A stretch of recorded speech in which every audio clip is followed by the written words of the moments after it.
بسم اللہ الرحمن الرحیم۔ عبداللہ بن مسلمہ مالک ابو الزناد عارج حضرت ابو ہریرہ رضی اللہ تعالی عنہ سے روایت کرتے ہیں کہ انہوں نے بیان کیا کہ رسول اللہ صلی اللہ علیہ وآلہ وسلم نے فرمایا کہ روزہ ڈھال ہے، اس لیے نہ تو بری بات کرے اور نہ جہالت کی بات کرے۔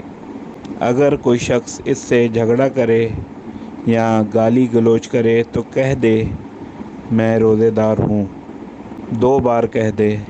قسم ہے اس ذات کی جس کے قبضہ میں میری جان ہے کہ روزے دار کے منہ کی بو اللہ کے نزدیک مشک کی خوشبو سے بہتر ہے۔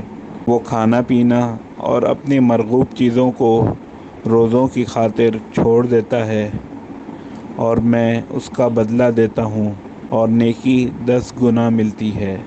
صحیح بخاری جلد اول حدیث نمبر 1789۔